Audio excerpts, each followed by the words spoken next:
하나님의 말씀으로 하루를 시작하는 여러분을 축복합니다. 열왕기상 20장은 북이스라엘과 아람과 전쟁을 하는 이야기인데요.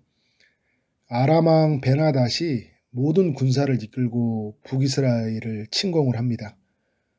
아합 왕은 잔뜩 겁을 먹고 자신에게 있는 모든 것은 다 아람 왕의 것이라고 하면서 내 아내들과 은금을 주겠다고 이렇게 말해줍니다.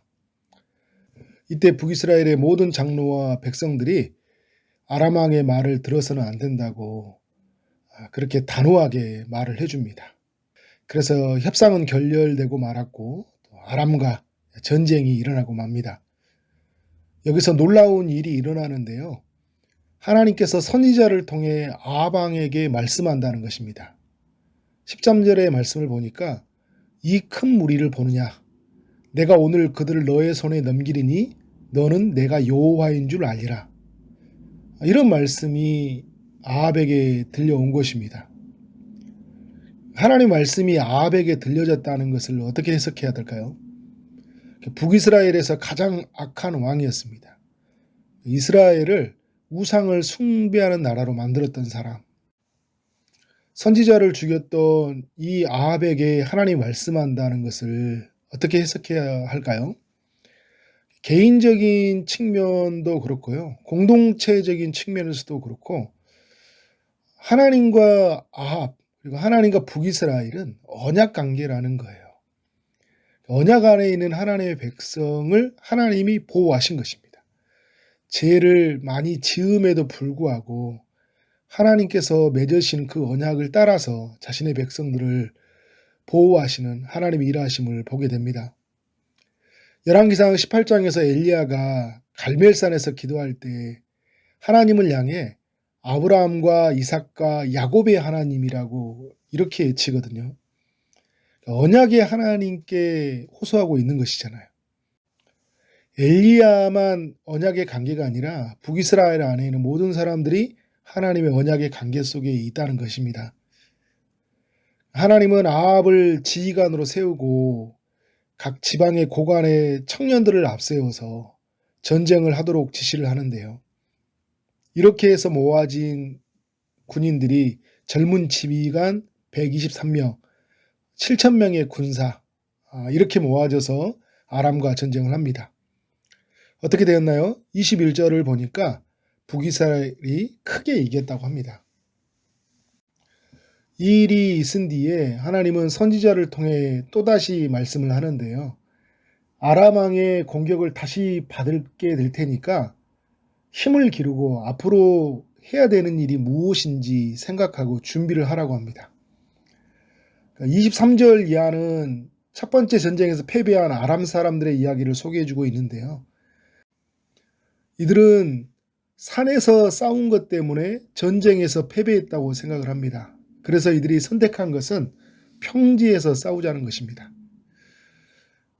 이들이 산에서 싸웠기 때문에 진 걸까요? 북이스라엘은 하나님이 도우시고 하나님이 싸우고 계시기 때문에 북이스라엘이 승리를 하고 있었다는 것. 이것을 아람 사람들은 모르고 있었던 것이죠. 여러분, 우리 믿는 사람들 안에서 하나님의 일하심들을 믿지 않은 사람들은 볼 수가 없습니다. 그래서 사람들은 가능성과 데이터, 수치를 따라서 준비를 해나갑니다. 그런데 여러분, 이렇게 준비한다고 이길 수 있나요? 하나님이 함께 하시는 사람들을 이길 수가 없습니다. 이렇게 해서 두 번째 전쟁이 일어나게 되는데요. 이때도 이스라엘이 아람 사람 27,000명을 죽이는 일이 일어납니다. 하나님이 도우셔서 승리하는 싸움을 경험한 것이죠. 아람 왕을 비롯해서 그의 모든 군사들이 도망을 가고 맙니다. 그런데 이때 아합이 큰 실수를 하고 말아요. 빼앗은 모든 것은 다 돌려줄 테니까 살려달라고 예언하는 아람 왕의 부탁을 들어주고 맙니다. 아합은 계산에 굉장히 빠른 사람 같아요. 살려두는 것이 이스라엘에게 이익이 됐던 것 같아요. 그래서 하나님의 뜻보다는 자신의 생각을 앞세워서 아람 왕을 살려주고 맙니다. 하나님께서 선지자를 통해 아합에게 말씀을 하는데요. 하나님이 멸하기로 작정한 사람을 왜 너의 손으로 놓아주었냐라고 물어요. 그래서 너의 목숨은 그의 목숨으로 대신하겠다. 무슨 말이에요, 여러분? 베나단을 죽이고자 했던 것을 이제 화살을 돌려서 누구에게 향하겠다는 거예요? 아합 왕에게 향하겠다는 거예요. 그리고 너의 백성은 그의 백성을 대신하리라. 북이스라엘의 모든 사람들이 고통을 받을 것이라는 이 이야기를 해주고 있습니다. 자신의 뜻과 생각으로 선택한 것이 아합에게도 큰 불행이었고 이스라엘 모든 사람들에게 큰 불행을 가져다 주는 것을 보게 됩니다. 그래서 여러분, 우리의 삶의 순간순간마다 선택을 내리는 것은 너무 중요한데 그 선택이 하나님의 뜻 가운데 내려져야 된다는 것입니다. 하나님은 왜 아합의 생명을 거두어 가려고 하는 것일까요? 하나님 말씀에 불순종했기 때문입니다. 사무엘상 13장과 15장에 나오는 이스라엘의 초대왕 사울이 생각이 나는데요. 사울은 사무엘을 통해 드려야 할 제사를 자신의 임의대로 제사를 드리고 말았어요.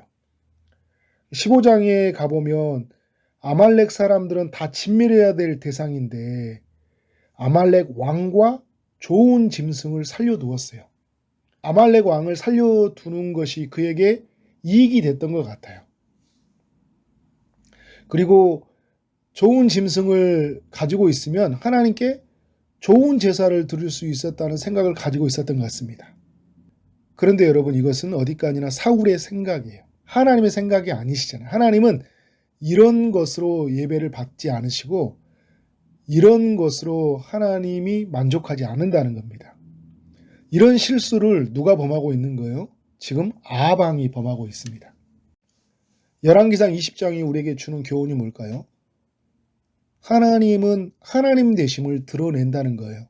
28절을 보면 너희는 내가 여호와인 줄 알리라. 하나님이 하나님 되심을 북이스라엘의 땅 가운데 그 아람과의 전쟁하는 그 순간에 하나님의 존재를 드러내겠다는 거예요. 어떤 상황, 어떤 사람들 앞에서도 하나님은 하나님 되심을 드러내고 있다는 거예요. 아합은 이것을 보았어요. 이스라엘 백성도 이것을 보았고 아람 사람들도 이것을 보았습니다. 아합 왕은 어떻게 살아야 될까요? 하나님이 하나님 되심을 이 드러나는 사건을 삶의 중심에 두고 이제는 하나님을 예배하고 하나님만을 섬기고 그의 말에 순종하고 살아가야 돼요. 그런데 여러분, 어떻게 살았습니까? 그의 삶의 중심은 하나님이 되지 못했고 그의 야망, 그의 생각에 그의 마음이 빼앗겨서 잘못된 판단으로 인해서 그의 삶도 패망이 찾아왔고 북이스라엘 많은 사람들도 고통을 겪어야 했습니다. 하나님이 하나님 되시는 사건, 오늘 우리의 삶 가운데 어떤 일일까요? 대표적인 사건이 바로 십자가 사건이죠. 십자가의 죽음은 인류의 죄를 위한 죽음이고 십자가에서 다시 살아난 것은 온 인류를 죄에서 구원하기 위한 하나님의 사건이에요. 죽음으로 끝난 것이 아니라 다시 살아남음으로 말미암아 하나님이 하나님 되심을 드러내신 것이잖아요. 십자가는 패배가 아니라 승리다. 십자가만이 인간이 구원을 이룰 수 있는 하나님의 지혜다. 라는 것이 십자가상에 드러났잖아요. 이런 하나님의 큰 일, 하나님이 하나님 되심을 드러낸 사건을 경험한 우리는 어떻게 살아야 될까요? 하나님을 바라보고 살아가야 된다. 십자가에 높이 매달리신 주님을 바라보고 부활하셔서 보좌 우편에서 오늘 우리에게 말씀하시는 주의 음성을 성령을 통하여 듣고 살아가야 되는 것. 오늘 우리의 삶의 이야기가 돼야 되겠죠. 아합은요, 하나님이 하나님 되심을 바라보고 살지를 못했어요. 우상에 숭배하고 하나님의 뜻에 벗어나서 악하게 살아갔던 그에게 하나님이 찾아오셔서 일하셨던 이 이야기 가운데 그의 삶이 엎드려지고 이제 죄의 자리가 아니라 하나님의 뜻을 따라 살아가야 되는데 그렇게 살지 못했다는 거예요. 그럼 이것은 아합에게만 주어야 될 적용이 아니에요. 오늘 우리가 아합과 같은 삶을 너무 많이 살고 있어요. 그래서 우리는 하나님의 이 말씀을 겸허하게 들어야 됩니다. 전쟁이 하나님께 속해 있다는 거, 하나님만이 우리가 진정으로 믿고 의지할 분이라는 거, 하나님이 하나님 되심을 십자가에서 그리고 우리의 모든 삶에서 드러내고 있다는 거. 그렇기 때문에 우리의 생각, 우리의 방법 모든 걸 내려놓고 우리에게 말씀하시는 그 주님의 음성을 듣고 순종하고 사는 것, 이것이 우리가 해야 되는 일입니다. 이렇게 살아갈 때 우리의 삶에 참된 승리가 있을 줄 믿습니다. 기도하도록 하겠습니다. 하나님 아버지, 열왕기상 20장을 통하여 교훈하여 주시니 감사합니다. 하나님이 하나님 되심을 드러낸 사건을 보면서 주님이 우리의 삶 가운데 이루신 일들을 바라보게 됩니다. 특별히 십자가에서 이루신 일들, 죽음으로 끝나는 것이 아니라 다시 살아남으로 말미암아 인류의 구원의 길이 열으셨던 그 하나님의 승리의 이야기를 우리 모두에게 보여주셔서 감사합니다. 하나님, 이러한 승리가 있기 때문에 이러한 은혜가 우리에게 주어져 있기에 다시는 죄의 자리에 서지 않고 하나님의 뜻을 따라 살아가는 삶이 되게 하여 주옵소서. 우리의 생각, 우리의 방법 모든 걸 내려놓고 하나님의 뜻을 따라 살아가는 삶 되길 원합니다.